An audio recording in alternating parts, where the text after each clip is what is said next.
everyone, and welcome back to another tutorial. This tutorial has been long requested forever now. It is a spiked candy cuff. You might be surprised on how easy these are to make. My friends, just want to give you a heads up that this will be a step-by-step tutorial, so I will be showing you and filming every single step along the way. Now, when it comes for materials, these are candy cuffs, and normally for candy cuffs, I do not give measurements because everyone's hands and wrists are different. So everyone's string size and the bead amount will be different. I always say measure with your heart. When it comes to string, you can use clear elastic and you can also use corded elastic. Both are fine. I find that corded elastic does hold its shape better and it doesn't dry rot as fast, but it's okay. If you only have clear string, use clear string. We're gonna use a 1 millimeter stretch string at the minimum. Now, normally when it comes to my candy cuffs, I do get a lot of question about string and a lot of questions about why my cuff is not standing up correctly. Before we ask any questions, I would like you to kind of go through this mental checklist. First, check the packaging on your string. Is it at least 1 millimeter? If not, that can contribute to your cuff not holding its shape or its structure very well. The next thing is that as we're building the cuff, we need to make sure that we are pulling on the string correctly. If this is your first time making a candy cuff, a lot of times you're not gonna nail it your first time, and that's okay. These things just take time and practice before you can perfect them. Alrighty, my friends, let's go ahead and get started. Hi, baby boy. I know, you just can't be up here.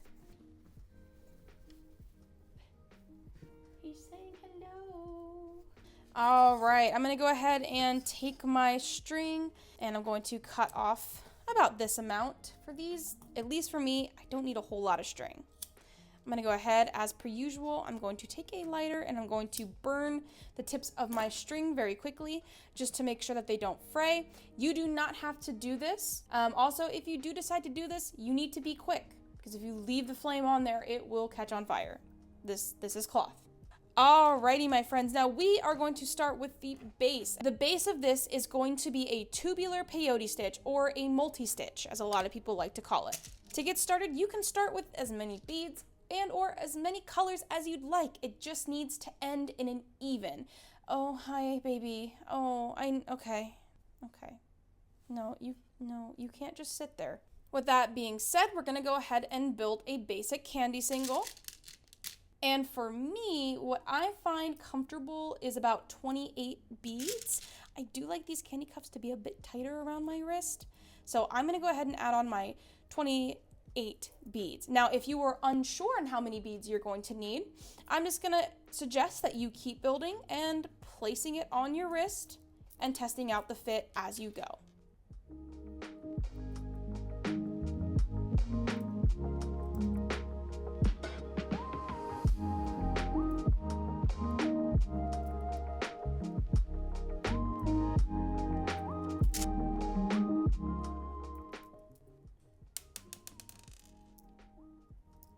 Okay, I went ahead and added 28 beads onto my string and I'm gonna tie it off just like a normal candy single.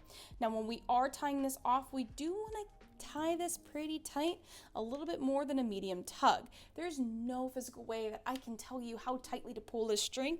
Like I said before, it just takes time and practice. We definitely don't want it to be like this, because then it's really not gonna hold its shape. So as we pull, this is about all the stretch that I allot for mine. And I'm gonna go ahead and pull, and I'm gonna give this about 3 or 4 ties. And if you are using plastic elastic, I recommend even more, probably about 5 or 6 ties. And I'm just gonna do this one more time. And then I'm going to take my scissors and I'm going to cut off only the small tail. We are about to start building up our peyote cuff. I am going to show you how to do this. I'm just not going to get as in depth as I normally would, seeing as I already have a tutorial on how to make a tubular peyote cuff that goes into so much more detail. So if you're looking for a way more detailed video, I would check that one out. Now, to get started, I'm going to go ahead and add 1 bead onto my string. I am going to determine which side my string is sticking out of. My string is sticking out this way. So if I take my string and I go over and my string laps over the bead like this is not the direction that we want to be going in. We always want to go in the direction the string is sticking out of. My string is sticking out of this bead here. I'm going to skip this middle bead here, and I'm going to jump over to this one here. And I'm going to take my string with my bead attached, and I am going to weave it over, and I'm going to pull. And I'm going to pull this pretty tight. Not so tight to where the cuff can lose its stretch, the beads can snap, or your strings could snap, but we really want to make sure that this holds its shape. I'm going to add another bead onto my string, skipping this middle bead here, and jumping over to this bead here. And I'm going to continue this going all the way around the cuff. Now, as you're building, sometimes these might lay a little flat, and that should be okay, especially if you're using plastic string. But I do want you to know that as you are going back around for the second time, after the third or fourth bead, if your beads are still not standing up, that means that you have not pulled your string tight enough. And that means for the rest of the cuff, it's going to be very weak and it's not going to hold its shape very well. And that does mean that you should go back and retighten up either your base or your first layer of beads.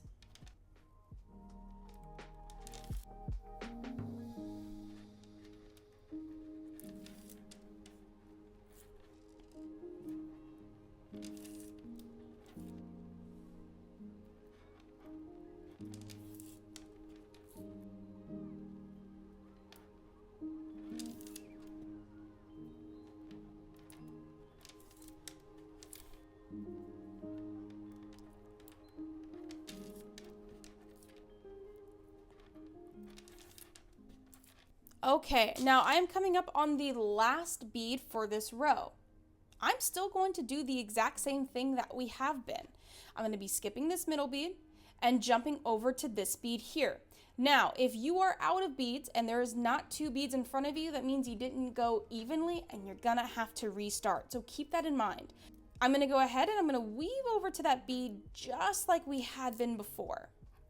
And that will create our second row. Now, I'm going to take this string and I'm going to go diagonally up to this bead, and with no bead attached onto my string, I'm just going to weave it over and pull. And I'm going to go ahead and complete the next row. We're going to do that by adding a bead onto our string. And do you see, for me, it's gray. These beads sticking up, our goal is to fill in these gaps. So with the bead on my string, I'm going to weave over to this bead standing up, and I'm going to pull. I'm going to add a bead on my string, weave over to this bead standing up, and pull. And I'm going to continue this going all the way around until we get to the very last step. When we get there, I'll show you how to step up, and we'll go ahead and add on our last row. Now, if by now you are about 3 or 4 beads in and your beads are still not standing up, this is your time to go back and go ahead and fix and try to tighten up that string either on your base layer or on your first row.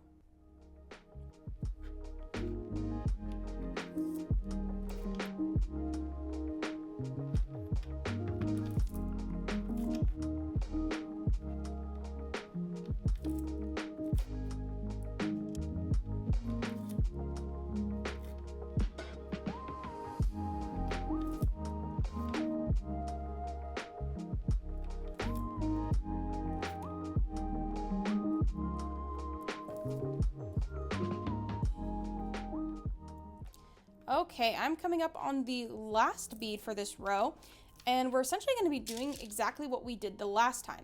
I'm going to add on a bead to my string, and I am going to weave over into this gray bead here. And then once I've weaved in there, I'm going to jump up to the bead diagonal to it, and I'm going to pull. And now we just need to complete one more row of beads. I'm going to go ahead and add a bead onto my string, and I'm going to jump over to the next bead that is standing up and pull. And it's just like what we did before on the bottom, and we're going to go all the way around, and once we've completed this row, we'll start adding on our spikes.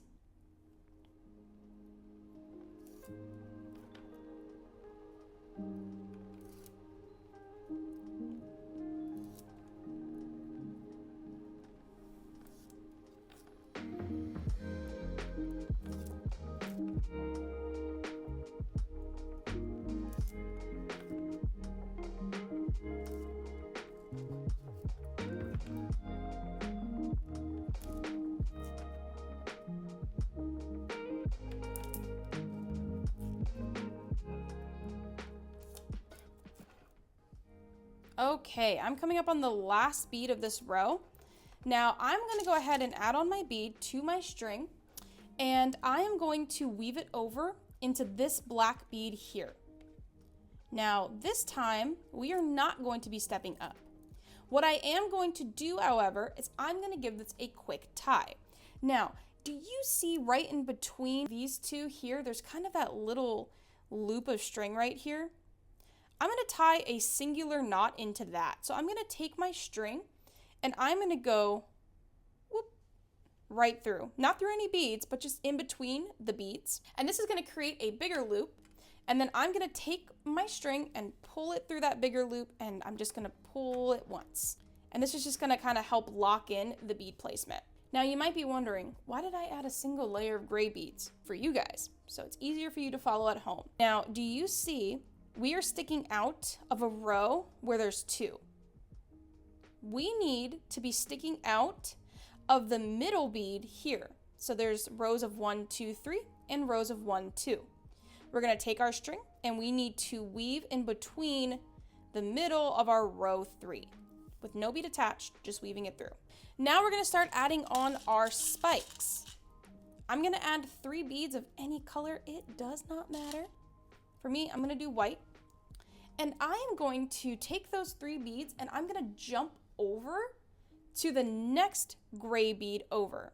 So the next middle of our 3s. So we have 1, 2. 1, 2, 3, and this is the middle of our 3rd row. I'm going to weave that over, and I'm going to pull, and I'm going to help kind of pull this into a little spike. I need to get over to this row here again, but if I do that and I just jump over like this, you're going to see the string. So to avoid that, I'm going to take my string, and I'm going to go and weave it up through this bead here.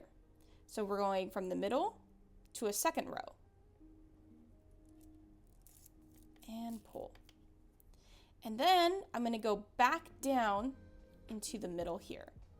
So for me, it will be that gray bead, and we're going to go ahead and do it again. So I'm going to add on 3 beads to my string just like this, and I'm going to jump over into the gray bead or the next middle bead, and we're going to do that again, going from this bead diagonally up and diagonally back down into this gray. And pull. And we're going to go ahead and add on 3 more beads.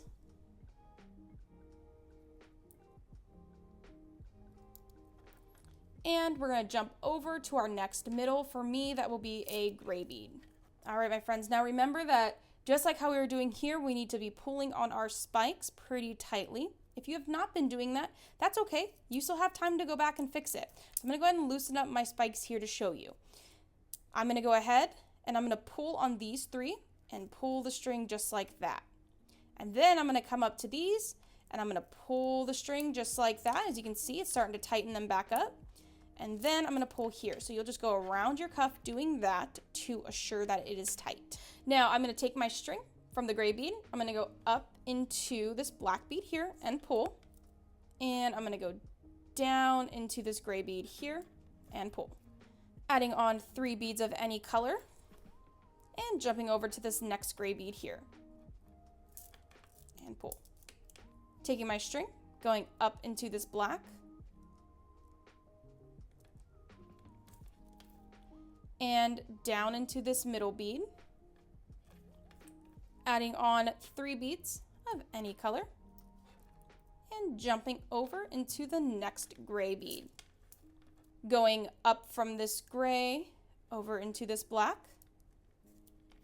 and back from the black back down into the gray,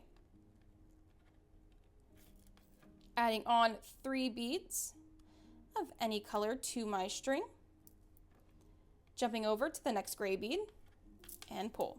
Going up into this black bead here, down into the gray. And we're going to go ahead and add on our last 3 spikes. And we're still going to just jump right over into that middle bead. Now I'm going to take my string. I'm going to go down And I'm gonna go ahead and tie this off. It's just like what we did before. Do you see in between these two beads, there's a tiny little loop of string. I'm gonna take my string. I'm not going to go through any beads. I'm just gonna go in between them.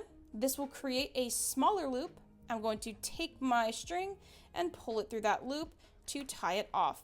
I'm gonna give this about 3 or 4 ties. For my plastic elastic users, I would go ahead and give this about 4 or 5 ties. And once I'm done tying this off, I'm gonna take my scissors, cut off that extra string, and ta-da! You have yourself your very own spiked candy cuff. How cute is this? I love these. I love these a lot more than I was expecting. I originally wasn't too excited about making them, but they are really, really cute. Alrighty, my friends, thank you so much for watching. I hope this was helping anyone who is looking to learn how to make a spiked candy cuff. My friends, I'm going to go ahead and put my email up here. Sometimes you guys like to send me pictures of the creations you make while using my tutorials, and I like to put them at the end card of the video. If you guys have any questions, comments, or feedback, please leave them in the comment section below.